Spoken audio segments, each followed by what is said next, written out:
The Forum at 8 with Xolani Gwala. It is now 8 minutes after 8. Once again, a very good morning to you and a warm welcome to the Forum at 8 here on SAFM, South Africa's news and information leader. This morning we're talking about electricity, an incredibly important element in our lives, whether individually or in our economy as well. There's been a lot of predictions about supply and demand, what are the trends, what's likely to happen this year. There were prophets of doom, if you will, who had earlier suggested that this year in particular, demand is going to outstrip supply. Where are we in as far as that is concerned? Even Eskom itself, you may remember this, I think there was a press statement that was issued earlier in the year where they reiterated the fact that 2012 is going to be particularly challenging. We'll talk about those issues. What are your experiences then on the ground? Of course, would like to hear from you. Send me an email this morning at gwalax@sabc.co.za, gwalax@sabc.co.za. Also, I'll be taking SMSs at 34701. 34701. Just a very quick note though, especially about yesterday's forum. It is now available, by the way, on podcast. If you want to go to SAFM's website, you will get through to the podcast and you'll be able to get through to it. Right then, my guest on the program this morning, Brian Dames, Eskom Chief Executive Officer. He's here with me in studio. I really appreciate your time here this morning. Mr. Dames, thank you very much. My pleasure, Xolani. Thank you very much. And in our Sea Point, Cape Town studios, we are joined there by Cornelius van der Walt. He is with Frost & Sullivan. In fact, he's the head of energy and power in Africa analyst there. Cornelius, thank you very much for your time. Good morning, Xolani. Good morning, Brian. And good morning to the listeners. Thanks indeed. Really much appreciated. Thanks indeed for your time. You know what? There already are a number of emails that are here for the Eskom Chief Executive Officer. In fact, there's this one that came through yesterday, even before we announced that the show was going to be on air, that we're going to have the CEO today. It came through from Adrian, and I'm going to read it. It said, recently you had Mr. Dames from CEO from Eskom on your program. If you have him again, please ask him the following questions. Eskom is made up of private users and business users. The private user of Eskom uses 8% of Eskom power. So when Eskom asks us to save 10%, it will in fact mean that they are saving only 0.8%. On the other hand, if business users are asked to save 5%, that will mean a 4% saving for Eskom. Also, we as private users are asked to pay X amount of money with corresponding increases every year, whereas business is offered at least 50% discount on their usage. That is, the private consumer is actually subsidizing big business. Also, does big business get the same increases as the private consumer? We are never told what big business actually pays. What are they hiding? So, when I'm asked to switch off my geyser and swimming pool pump on the TV, I go and make sure that they are on. That's according to Adrian, an email that came through yesterday. There's another one that I quickly would like to look at. It came through just a short while ago. Where is this email now? Okay. It came through from Kabo Maitisa, who says, our electricity supply is currently sailing on thin ice. Eskom can only hope that South Africans use the available supply wisely. Alternatively, pursue buybacks from large users. Our electricity generation will be at a better position as soon as Medupi comes onto the grid and later on Kusile. This according to Eskom CEO, and that is envisaged for some time at the end of 2015. What is more of a relief is the Department of Energy's Renewable Energy Independent Power Producer Program. This program will procure 3,725 megawatts of renewable capacity. This program needs to be fast-tracked and otherwise will be faced with the 2008 dilemma. All right, how would you respond to particularly the first listener there? I think, thank you, Adrian, for your email. Let's first start on talking about the electricity system, because it's very important that we understand that. Mm-hmm. We supply most of our electricity to municipalities, then to large customers. And as you rightfully say, we supply a small portion of our electricity for residential customers, private users, households. So actually, it's quite important that we recognize within South Africa, Eskom supplies less than half of the households.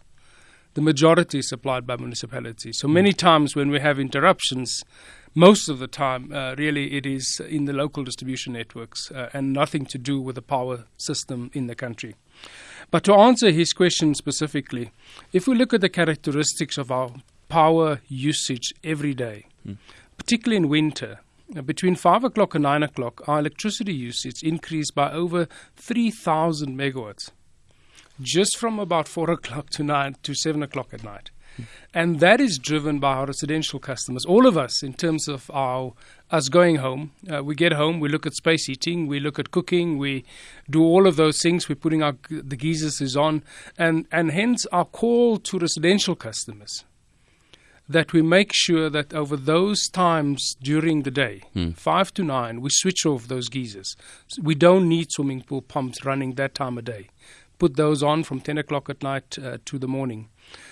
So residential use is driving that massive need for peak demand, significant demand. 3,000 megawatts between. That is significant. If you would compare that to some of our neighboring countries, I mean, their total energy use, many of the neighboring countries don't even use all of that amount. I mean, the whole on a daily basis. On a daily basis. On average, how much as a country are we using in terms of megawatts on a daily basis? This morning, the demand is predicted to be 31,000. Just this morning? This evening, it will get closer to about 35,000. 35,000 megawatts? 35,000. The total South African system, what we have installed, is 41,000 megawatts. We obviously have to maintain some of that. So tonight, we're going to have available over 37,000 megawatts for tonight that we have to keep available to meet that 35,000. So with 35,000, so we'll have the spare capacity of about, 2,000 megawatts? That is, in addition to that, we still have many other measures. We import electricity from Cobra Bassa. We have other measures with the large customers that do have special pricing agreements where we can look at the usage of their power over peak periods. So that is what we've dealt with very successfully over the last 3 years, and that's what we continue to manage. So that is the one specific. So Adrian, please put off the geyser. And let me deal then with the business part of his question. Sure. The dynamics of the South African power system is such that large business takes their power off the large distribution networks or transmission networks. And it's cheaper for us to supply large customers. And within the South African system, there's a massive cross-subsidy from large customers to residential customers. So although the large customer pays what we call a wholesale electricity price, their costs within their pricing structure, they are subsidizing the residential customers, because for us to get from the power station right down to the household, through the municipal networks and through our own networks, with all what you see in the streets around us, costs a lot more in terms of supply of electricity. So from that perspective, large customers have a specific program where they also look at energy efficiency. Our own view of South Africa's electricity use is that we become very inefficient as a country, given the lower prices of electricity, given the abundance of it that we've had. And this is something and a culture we need to change. Similar to how we would respond to water and being a drought, this is the same situation. We believe that certainly all customers can save 10%. We have seen large customers, mining customers, save more than 10% and maintain the production levels. It saves for them their pockets. They pay less as prices go up. It saves the planet because we're very carbon intensive. And lastly, it makes sure that the power system is stable. 10% saving across that peak demand that we've spoken about, 10% across all customers will make sure that we have enough electricity to ensure a stable power system. Let me just go back slightly to the issue of price, because you've touched on it. In a sense, you say that we've been spoiled by the fact that we've been paying low prices for the electricity. How much are we paying per kilowatt? We're currently selling electricity as Eskom on average 60 cents. And how much should we be paying? That depends on the choices that we make. That 60 cents, given the current power system we have, the real price of electricity, which should be some indication, is anything between about 85 cents and 90 cents. Now, that is the wholesale price. We as residential customers pay more. I pay more at home for electricity. Why? Because we are having a cost for the distribution networks. So smaller customers pay more for electricity. Our low-income households get a free basic electricity network, and then we also have an inclining block tariff where lower customers, the less they use, the less they pay, and high-user customers pay more. But on average, we sell electricity for 60 cents. And what are the effects then of the fact that you've already had to cut down on the already agreed price by the regulator as per the instruction or a request by the president? That is work that we've done with government. The effects on Eskom is a massive effect to the economy. I mean, the South African economy has seen a massive effect to customers. The shareholders given up some of its return, over 8 billion rand worth of it. Instead of a 26% price increase, we've put through a 16% price increase. And so that's a massive support to the South African economy and to customers. From an Eskom perspective, we are comfortable that we've done that, not jeopardizing our build program, as Tessa has said in her email. We will finish Medupi and Kusile. Most of that is funded. That Eskom's financial viability is secured. I've personally engaged with our rating agencies globally and met with them, explained to them the reason why we're doing it, and explained to them how we should deal with price increases going forward. And our view is that we should see price increases over a longer period of time so that we don't have these shocks, most probably going up on a gradual basis, to make sure the economy and customers can adopt. But the reality is that there are price increases coming. The reality is that we're currently still not paying cost-reflective tariffs. And the reality is we're making choices around new capacity, not just Eskom. If you say to me, and rightfully so, we must introduce renewables into our system, that costs money, costs How? more. Explain that, because I would imagine the private sector is introducing the renewables and they should take the cost. I think it's very important that we understand how power projects normally work. These are what we call based on a project finance-based model. The private sector comes together, raise funding. Most of that funding is debt funding. Most probably between 70 and 80% of it will be debt funding for a project. That debt is raised based on a contract, a long-term contract with somebody that will buy the power. In this case, ourselves. We have to go to the regulator and say, we have to buy this power at a rate, and let's assume that we will buy wind for 1 rand for every unit of electricity versus currently selling electricity for 60 cents. So we're selling electricity for 60 cents. Here's just the production. Before we add transmission and distribution, we buy electricity for 1 rand or whatever the number is. And we have to go to the regulator and say, we're going to take that and blend it with the cheaper power we have as Eskom, and the customer must obviously pay more. Now, that contract is what we then pay to the private developers over a longer period of time. And they then have to earn returns to pay back the banks for the loans and to get the return on equity. But talking about longer period of time, what the sector involved in the renewables has said to me in the past is that in the long term, renewables are cheaper. What we have seen currently is that from the first phase of the renewables pricing that has come in to the second phase, that the prices of renewable energy has come down. We have seen the prices come down. So in the end, it's the pain. It's the pain right at the introductory phases, but in the long pain term, in introductory phases is something we have to deal with. But renewables cannot deal with alone with South Africa's energy needs. We need baseload energy. We need energy to drive large industry. The sun shines, and the sun don't shine. The wind blows and don't. There's no big enough storage capability at this point in time. Okay. I'll bring in my analyst in a second. But you know, I suppose the question that every South African at the moment would like to ask you is that how difficult is it at the moment to keep the lights on? I can assure all South Africans that we're working quite hard. It is a challenge. We have been clear. We as Eskom ourselves stated some time ago, actually a few years ago, that the next few years, and particularly this year, would be a challenge given the fact that we've underinvested for a long time and the electricity demand in the country has grown. And hence you've seen us look at both on the supply side, finding private sector participation that we have brought on board, and looking at customers saving electricity. We have successfully kept the lights on, and I can assure you that since 2008. We've not seen any load shedding in this country since 2008. And this winter, the challenge for us is how do we maintain our current assets at 30 years old? Because if we don't maintain them, the whole power system actually becomes unreliable. And so that's a challenge for us. It's not meeting the capacity. It's meeting the capacity plus having enough to make sure that we can do enough maintenance. And there's been a lot of maintenance happening. In fact, I think more than ever. So how does that affect the provision? Yeah, this time of the year, I mean, in May, we're now getting towards the end of May. We normally would not do the level of maintenance we're doing. We've never done this type of maintenance. So all it does, it takes capacity out, and hence our call to customers, to particularly over the peak periods, as it's getting cold, to save electricity. Let's switch those geysers off. Let's switch off the pool pumps. Let's switch the lights off. Let's change our ways of cooking and space heating. It is a challenge for us. But I can say to you, it's a challenge that 43,000 Eskom might stand up to every day and successfully do that. Failing which, the lights may very well go off.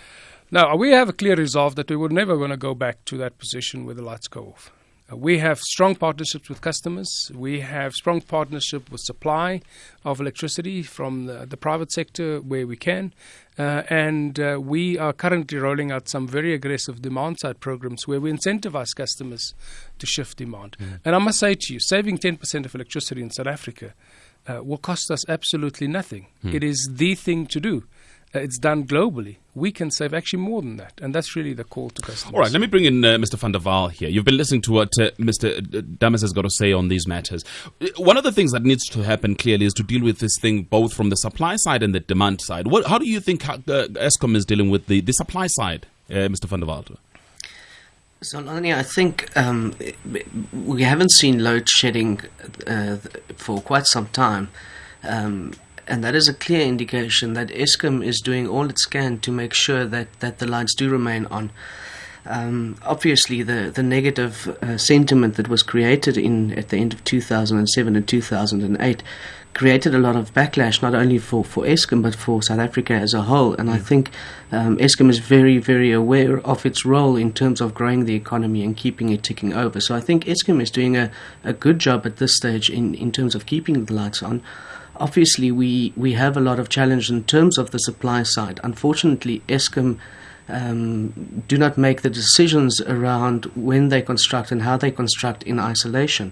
If we look back at history, Eskom indicated quite clearly back in 1998 that we will be running out of supply towards 2007, 2008, 2009. And at that stage, government decided that they do not want to invest in power plant. And that there were more urgent projects to invest in, such as housing and roads and so forth. The unfortunate position is now that we are sitting with a reserve margin that is particularly low.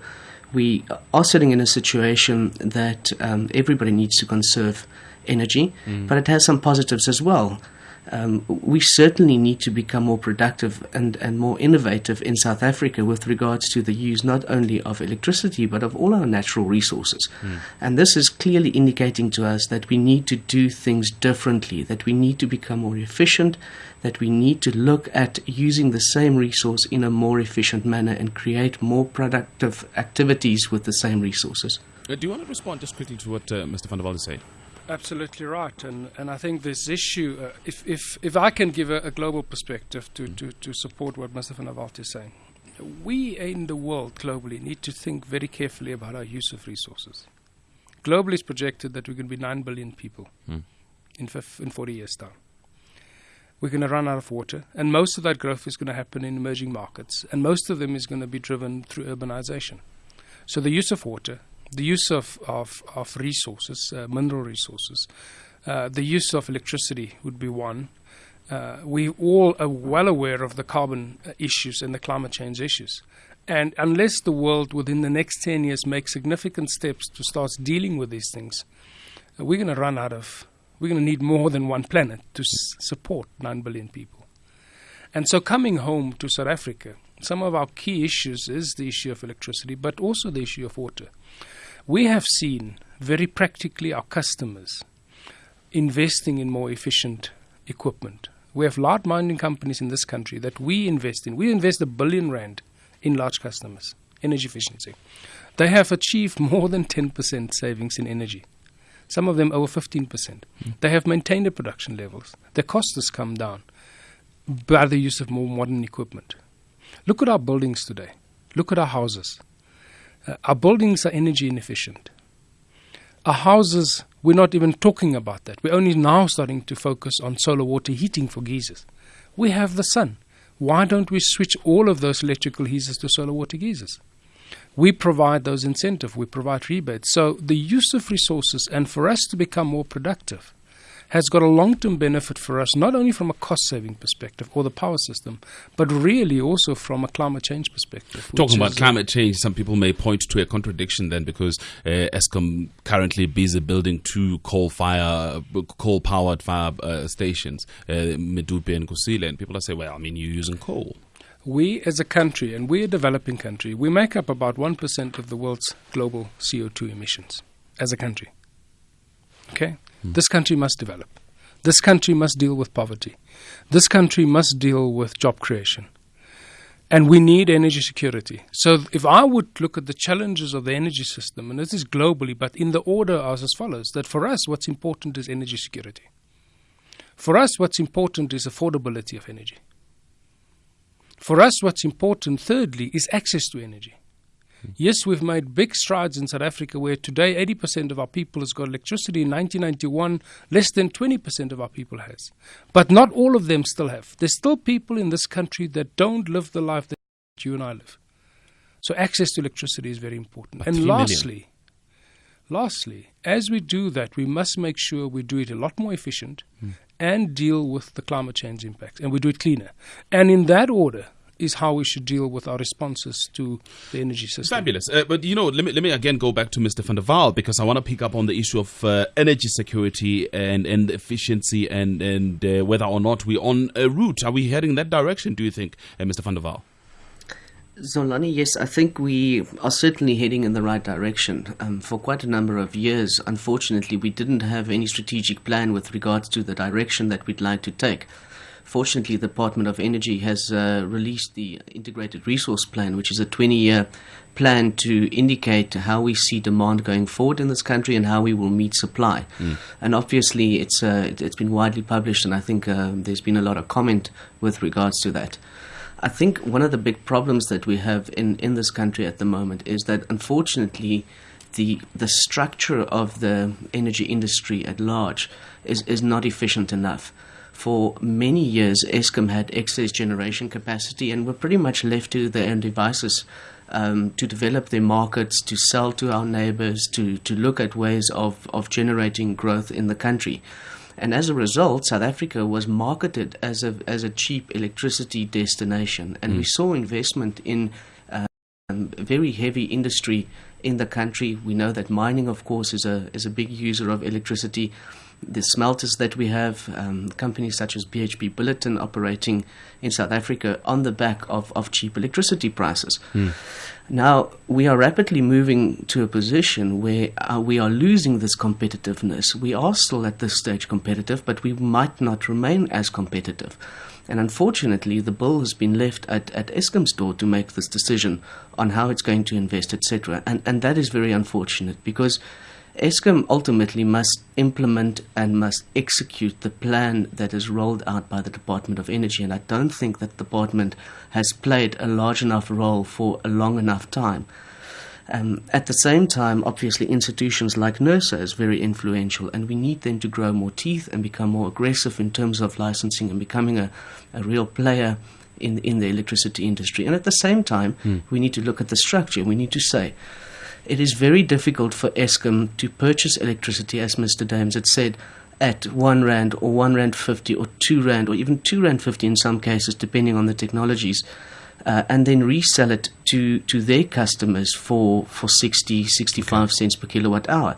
And therefore, we need a body outside of Eskom, an independent systems and market operator that will ultimately determine access to the grid, and that will make sure that Eskom is a participant and not an adjudicator in this market. All right, fantastic. We'll get responses to all those very important points raised by Cornelis van der Waal just straight after all the updates. We'll start with the news now, because it is just 8:30 here on AM Live. Let's go to Vabakshini Chetu with the news. Then we'll come back, take your calls as well on 0891 104 208. What do you think? What have you heard so far? And what do you think about all that you've heard so far here on the program? 0891 104 208.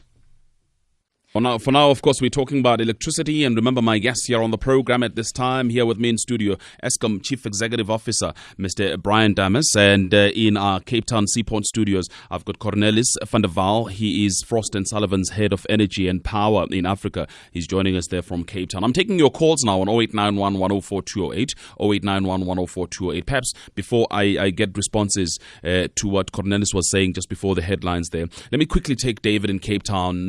He's been on the line for a while. Good morning to you, David. Morning. So good. Thank you very much for a good program. Thank you. I've just got two quick questions, and I'll listen on the radio, or I'm happy to hold on the line. Sure. The first is Eskom say they haven't been load shedding, but they've been running a program called demand response with their big customers, for example, Billiton, Anglos, and so on, where with 1 second's notice, they ask them to, say, take 10 megawatts off the grid. And this helps them to stabilize the grid, especially when they lose a power station. So although perhaps the end user, the consumer, the homeowner hasn't been affected, the big consumers are being affected on a daily basis, and they're complaining about it. The second thing is my calculations show that South Africa will need to spend 2.3 trillion rand over the next 25 years because all of our existing power stations will reach end of life in the next 25 years. All the transformers will have to be replaced. The whole network will need to be replaced. And I calculate that that's 3,285 rand per taxpayer per month. Because there's 7 million taxpayers in this country. So without, if we carry on with the old-fashioned way of doing things, the fossilized way of doing things, if you like, how are we going to manage to give the big users the energy they require and the homeowners the energy they require? I mean, I've just heard Eskom saying that we need affordable power. Well, we're not going to have affordable power if we're going to run out of coal in 30 years' time. Okay, David, because you're making important points, specific points, please hold the line. Let me ask Mr. Dames to respond to you. Okay, thank you. Sure. I think, firstly, David, we have a demand response program with large customers. All of that, and I repeat, all of that is done in coordination and in agreement with our large customers. Where they can shift load, they have been able to do so. Where we can sell demand back to Eskom, they have been able to do so. And that is part of the program that we have announced some 2 years ago, and we have very good cooperation with our large customers. We work with them. I engage with them personally, with the chief execs in the country. And in many cases, they have been making business decisions that's actually profitable to them. So that is one of our programs where we work with customers as to how we manage the demand, their needs and our needs. Some of our contracts are also structured such that we do have a contractual right over the peak times to have that excess capacity available. And those contracts have been in place for many years, and it gives us a few hours during the week in order to engage. But you're very right that our large customers has been working with us intensely. And the importance thereof is to make sure that the customers have control in their hands. The situation we had in 2008 is one that's uncontrollable, and that's what we never want to go back to, where we actually do not know what's going to happen. And so we do have an engagement with the large customers. We've had great support from them, and all of this is done with their agreement, and I can assure you there's massive amount of engagement right up to the highest levels. But I guess the question is that tantamount to load shedding for the big customers? Not for them, because a lot of them have made, for instance, significant number of benefits out of this. Where there is impacts, it does not impact their production or the critical part of their production. Where we do buy back power, it's done on a contractual basis. We make sure that we have in those contracts clauses that customers cannot reduce jobs for that matter, that there's no job impact for that perspective. Second part of the question then. The second part of the question is the South African energy system is 20, 30 years old. Life extension. Most of our power stations were all built at the same time. Yes, we have to continue investing. But South Africa's energy will be spending over the next 5 years 340 billion rand in infrastructure investment across fossil distribution and transmission and generation. And part of that is refurbishment. And part of that is South Africa's energy mix going forward. We have to find ways of doing that more innovative. Medupi and Kusile, it's a lot more efficient than our existing power stations. And so as technology evolves, we have to make sure that we find better ways of using coal. David? Yeah. Thank you very much. I appreciate thank you. Thank you very much. Thanks indeed, David in Cape Town. Let's quickly hear from Anonymous in Midrand. Good morning to you, Anonymous. Anonymous, are you there? Yes. How are you? I'm very well. Go ahead. No, I just want to remain anonymous to protect my colleagues at ESCOM because I'm going to raise a concern, but which we are solving, but I still want to raise it. Yeah. I'm a city electrical engineer at one of the key economic cities in the country, and I launched a IDM project last year. What is an IDM program? July. What is an IDM program? An integrated IDM demand is management. integrated demand management. Okay. Yeah. Yeah. And till today, we haven't installed the first unit of what we're supposed to be installing. I recently had a meeting on Monday with ESCOM to try and resolve all the issues. But the point I'm trying to raise is that ESCOM complains that customers, particularly municipalities, who are probably the largest customers combined, are not taking part in these programs. But I mean, if you're going to wait for a year to get a approval on a project, it demoralizes many people. It's just that some of us don't give up easily, but life, we shouldn't be working like that. So, sorry, I just want clarity. In other words, you're saying that ESCOM has been dragging their feet really in dealing with the IDM program. Yes, they're literally dragging their feet. Like I'm saying, you launch a project in July, it has to go through 3 committees. It can't take a year. I mean, that's completely unacceptable. And then, secondly, I mean, that if you understand that, Olani, that municipalities are struggling to pay. Well, my municipality is one of the bad payers. You should take cash flow issues. And these GSM programs, shifting load off peak and removing load from the grid, are going to assist in reducing our bills, and if ESCOM, I even said to propose to some of the senior executives at ESCOM, I said, I'm actually going to propose to the municipal manager that we start deducting our for as long as you delay us on reducing load of the grid, and we still pay the big bills, we should start deducting that off our bills as a municipality. All right. So all right. Anonymous, thank you very much. I'll get your answers in a second. But let me just quickly also go to Kashif in Cape Town. Been on the line for a while. Kashif, good morning. Good morning. How are you, Colin? I'm very well. Thank you for your time. Thanks for calling. Thank you for taking my call. I think this is probably directed at ESCOM, at Brian. I think in terms of the integrated resource plan, Brian, you mentioned, and also in terms of ESCOM's mandate, which is access to electricity, affordability, and generation. What's ESCOM's view on customers generating their own electricity? In other words, customers becoming mini IPPs to themselves and then also reversing back into the grid like they do in other countries in Europe. All right, explain that for somebody who doesn't understand how the process works, Kashif. Oh, Kashif is gone. Maybe okay. Just please, there's 2 calls, if you may. Let me deal with Anonymous. Anonymous, please pay your bills, because if the Munichs don't pay, we will switch it off. I think you're very right. It's unacceptable that it takes a year for the IDM program. I'll pick it up. Please, you're welcome to send me an email. You're welcome to also go to the ESCOM website, www.escom.idm.co.za. But it's not acceptable, and you're very right. And we are looking at our processes. Many of these programs are very successful, but please let us have your specific case, and we'll follow it up, and we will look at our processes. On the other hand, we have to make sure that, we spend 5 billion rand over 3 years on integrated demand management. And therefore, the governance around that, we make sure that it's absolutely thorough. But it should not take 1 year, and we will deal with that. Okay. On Kasif's question, I think the point he's raising is... Cornelis wants to come in, but let's deal with Kashif first. I'm going to come to you, Cornelis. On the issue that Kasif is raising, it's really about customers, other large customers, being able to generate electricity, co-generate some of that, use some of it themselves, and then sell the rest back. Some of those we currently have in place. We actually have agreements with big companies where they have waste heat. They generate electricity, use some of that, and for the rest they generate electricity and send that back into the system. But I think what he's referring to is more our smaller customers. How do you put in, for instance, a solar system at your house, provided you have this massive amount of capital, and the excess you can then feed back into the grid? Not there yet, fully supportive as ESCOM that eventually we should get there. as a country going forward.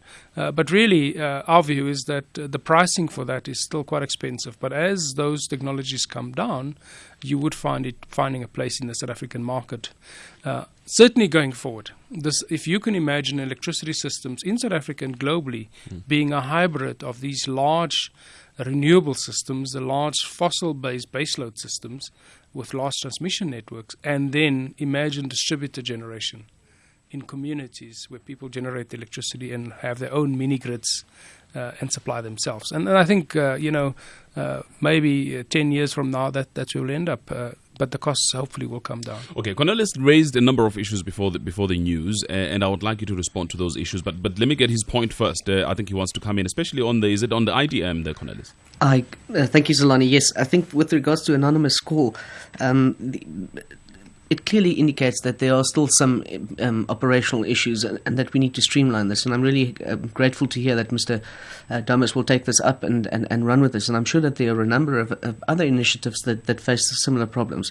But I just want to highlight as well that we have some excellent programs in place already. If we look, for instance, at the solar water heater program, that the rebate program, for a piece or an appliance that has a payback period of between 3 to 5 years, we've only seen an uptake of 262,000 units of a potential population in South Africa, about 14 million families. So even if we have these things in place, it seems that the general public at large is not making use of the opportunities that are out there. And I think that is a really big problem.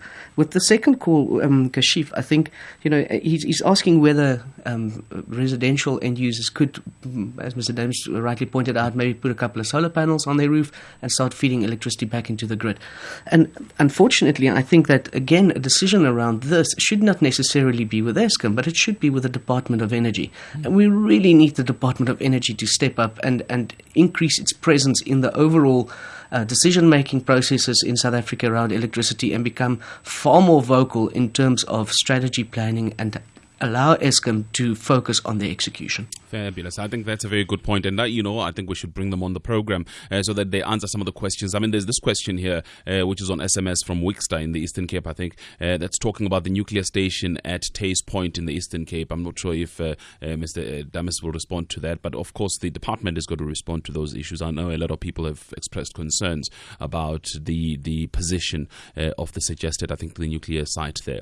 There's also an SMS that came through from Derek, who says, how much of our bill is due to cable theft? I think we'll get an answer there, specific answer. Vuyo Ebai says, charge big industrial users, charge big industrial users and neighboring states at 1% more.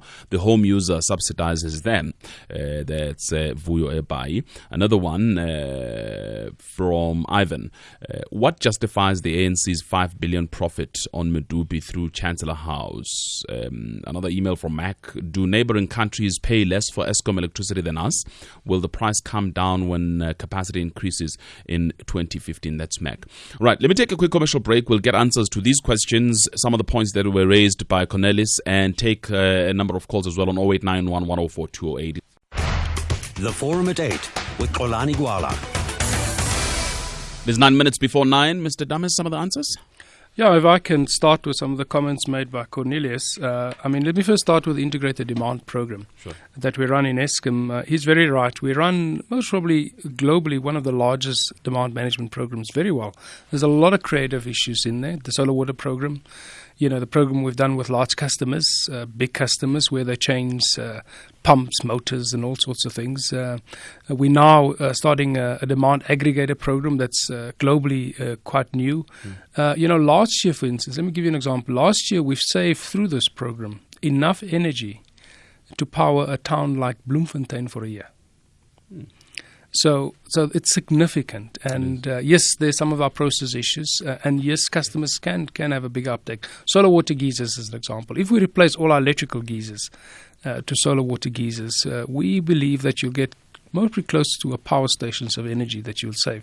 So we have to get an uptake of that. And why don't we see that? And these investments only gets made when the pricing of a product is correct within a market. And it happens like that in all markets.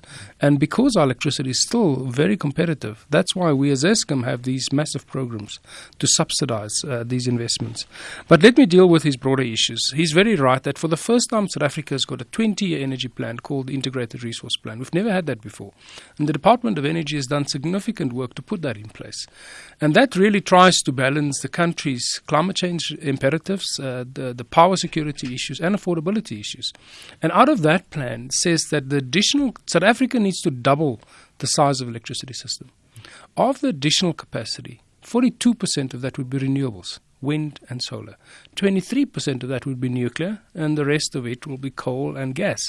And so at least we have that plan. The key now is how do we implement that? And so we've seen on the renewables massive progress being made in the last few months. We now have to turn our attention to those large, big decisions, bold decisions we have to make, because after Kusile is done, we need to start building the next power station, whatever that may be. And we also have to make sure that as the workers come off Kusile and Medupi, and we have today 17,000 people working on that site. And at Kusile, I've got 12,000 people. When they're done, we need to make sure we continue to build on that skills and that job creation and make sure we tackle our next big infrastructure projects within the energy system. We've also been clear as Eskom, we cannot do all of that going forward. You need the private sector to play a role. And therefore you need most probably independent system market operator to act as a party to able to buy the electricity and bring these electricity into the system for consumers going forward. If I can then turn my attention to the actual questions raised, the cable theft as a total percentage of our sales, it is quite a small portion of a total percentage of our sales. Obviously, we'll have to look at what happens in municipalities, and it's less than 3% of our total sales is due to electricity theft. I think there's two issues. One is electricity theft, and it's a big problem. And I promise you, we're getting into winter now. We're getting into winter. Our communities are going to find power interruptions. And I'll tell you why. Because of illegal connections. Because as people illegally connect themselves, the networks overload and it trips. It cannot deal with the power use. And our technicians have to then go into those communities and reset breakers every time. So we have to deal with illegal connections, and we have to work with our communities to make sure that we prevent that. The other issue is cable theft. Unacceptable, and again, the government has taken great steps now. The police has now got the Second-Hand Goods Act, and hopefully we can start dealing with cable theft, because that is really sabotage to the economy. All right, I'll look at some emails, but let me go to Adrian in Midrand. Good morning, Adrian. Good morning, Brian. I used to work for Eskom Generation and then Eskom Enterprise at the time. My question, I think you've answered partially about the energy mix. You spoke about the renewable. Yeah. However, I recall we spoke about the South African power pool. I don't know how far I've gone with it with respect to Zambezi and Hinga, and then are you still considering those as options? That's number one question. The second one got to do with the rate. I recall again you were going to unbundle Eskom with the rates, whereby they were going to be region for distribution. Because right now the municipality are making a killing. Their markup is just killing the customer. Okay. So how far are you with that program? All right, Thank Adrian you in very much. Midrand, thank you. Let me read some emails as well together with this question from Adrian. There's Philip Mechanic who says, could you ask the Eskom person why South Africa is so far behind on clean energy? In California and much of Australia, it's possible to install solar panels on your home and get paid for any excess you feed into the grid. Germany is a world leader in solar power and on average gets less sunshine than the Antarctic. This country could be a world leader in solar power with our sunshine. Why are we so far behind? That's Philip Mechanic. Another one came through from Kino C. Does the CEO know that the companies that won the tender to install energy-saving gadgets are not paying the installers in time? One company in Polokwane is not paying. What can one do to try and get their funds paid here? That's Khotso in Polokwane. Another email came through from Hope Mashele. Hope Mashele, professor of engineering. Credit must go to the great job Eskom is doing in keeping the lights on. ABSA, as a commercial client, does its bit to save energy as well as all it can. ABSA has reduced its energy usage by 55 kilowatts per hour with the help of Eskom by the end of 2011. Energy efficient use of electricity must not be done for our utility sake alone, but also as it is the right thing to do. That's Hope Mashele, Prof Engineering. Another one came through from Alice. What is the strategy on solar energy for home use? Any move to standardize construction with energy savings, such as heat sealing, central water space heating systems like the European cities? That's Alice asking that question. Quickly, just perhaps the last email here from Ayanda. Eskom will never get our innovations and fresh ideas from our youth because they don't allow people to see how they generate electricity. They must adopt the style of open source software development and let the public review the old system. That's Ayanda. How would you respond to these emails and that question that came through on the line? Let me first start with the last one. A majority of our staff is quite young, and we're working quite hard to deal with the issue of innovation. I'm not too sure about the open source software, but I can assure him that our power stations are open. Please come and have a look at it. Come and look at how we deal with things. We've just employed 5,000 young people in supporting job creation and skills within the country, and our training program currently is over 11,000 people. Nobody in South Africa trains as many people as Eskom. Let me just deal with the issues raised. Adrian raised the issue on SAP. The Southern African power pool is quite viable.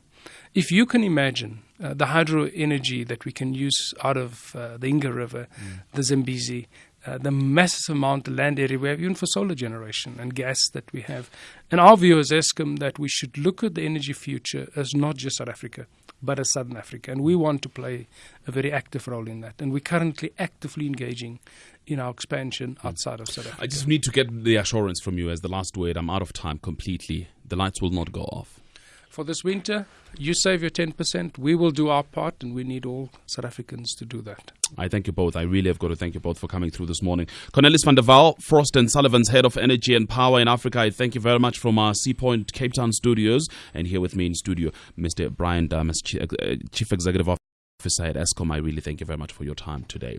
I thank the team as well who put it all together for us. Our producers Misho Shantlale, Wisana Makubele and Bongi Mukhale, technical producer Mark Preller today, senior producers Lungile Mabaso and Chili Ditibase, and Forum 8 producer Jake Mukoma, chief producer Budzilu Koto, executive producers Oprese Chie and Busi Chana. Olani Gwala will be back again for you 6 to 9 here on SAFM. You 6 to 9 here on SAFM. You 6 to 9 here on SAFM. You 6 to 9 here on SAFM. You 6 to 9 here on SAFM. You 6 to